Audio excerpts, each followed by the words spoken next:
Could I just interrupt at that point? You say socialism is impossible in a technical sense.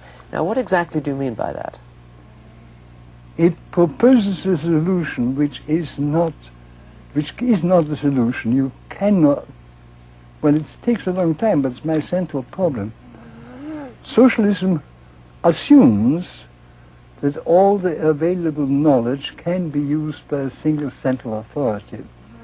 It overlooks that the modern society, which I now prefer to call the extended order, which exceeds the perception of any individual mind, is based on the utilization of widely dispersed knowledge.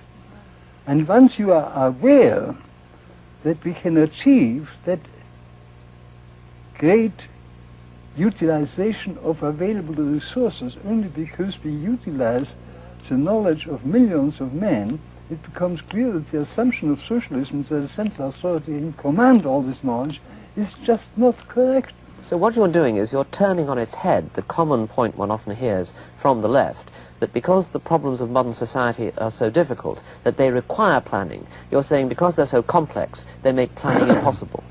Well, I think the nicest form to put it is to say that socialism, protesting against the production for profit and not for use, objects to what makes the extended society possible.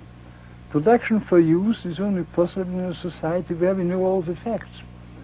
But to achieve the situation where we are all working for people whom we do not know and are being supported by the work of people we do not know is made possible because we produce for profit. Profit is a signal which tells us what we must do in order to serve people whom we do not know. Yes. Now, you and von Mises put forward this criticism in the 20s. What reaction did you get from the socialists of the day? What reply did they make to that fundamental criticism? They were unwilling to admit the factual argument. They preferred to withdraw on the fact. This is a difference of values on which science cannot decide.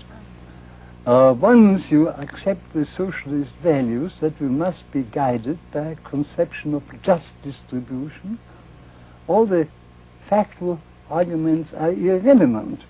Well, of course, the factual arguments prove that the just distribution is impossible unless the distributor knows all the facts. So my answer is, if the factual assumptions of socialism were correct, it would be a moral duty to aim at the just distribution. But you have to recognize you cannot do it.